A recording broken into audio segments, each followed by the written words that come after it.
what it means for you to raise justice minded kids or raising change makers, as you like to say too. Yes. Yeah. For me, that is really just means that I want to instill in them values that they can take with them into adulthood. Because I can give them a whole bunch of tasks to do, like this, you could do this, or you can do this, or you can do this. These are good ways to help people.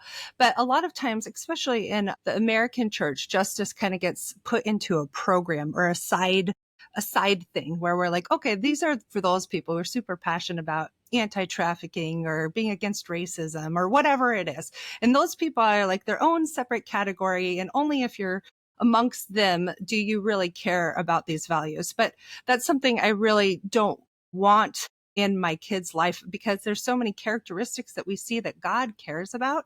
And those matter to me, like being welcoming and hospitable. That's a huge aspect of justice work. And that's something that we can foster in their lives now by showing how we act and the characteristics that we act through. Or the same thing with compassion. Like, I can't expect them to be a compassionate adult someday towards other people unless we start practicing it now and we take the time to like ask questions and think about things and put ourselves in other people's shoes and have discussions that help foster that characteristic of compassion. When I talk about raising justice minded kids or change makers, I'm really talking about instilling a set of values that align with our biblical values more than our American values, which is kind of hard sometimes to say, but sometimes that pursuit of happiness gets in the way of pursuing the good and flourishing of our neighbor. And so kind of trying to help them see where they have the opportunity to step forward and move into God's work of bringing his kingdom here on earth, and how they can do that in their everyday life now. That's really something I'm very passionate about in my own life, but also, to make sure my kids have that also, or, at least are pushed in that direction. Yeah. I want to break that down a little bit more because I think that was really interesting what you just said about like the American church and what we view as our priorities versus what may be biblical and just and compassionate. So, like, just break that down a little bit more. Ooh, Like, where do we that's a get hard things one. mixed up? I know. I'm That's like, a this hard is a small one. one. Yeah, we're gonna have a few people cancel me after this. I do think that there are some American values that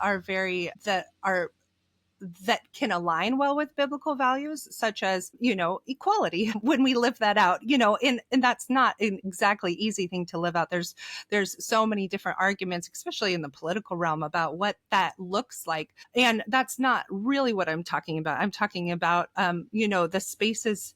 Here, let me pause for a minute. So there's a few words for justice in the Bible. They're in there actually a lot, especially in the Old Testament. Um, and in the and a lot of times we just translate them as righteousness, which we have a different meaning for in our own way of thinking it. We usually think of that as just being made right in the sight of God, like we have a relationship with him. But when we're thinking righteousness, as in a lot of times it's more translated into like the sense of acts of righteousness, or the things that we do that are right in making the world right, or the word shalom, which really means like a peace that comes from people being in right relationship with God and right relationship with one another, and the flourishing, the peace of mankind and humankind, because we're actually caring about one another and working together. And that type of vision is something that we might be able to see in our American values to an extent. And so when you're starting to think about how that works, if we start realizing a lot of these verses, when we're thinking about it's for our own personal good, it's actually talking about the goodness for the community, and thinking in terms of a community in a wider sense rather than just our own goodness. And so that's a challenge. I don't think it's something that is easy for us to step into. There's no like right or wrong answer.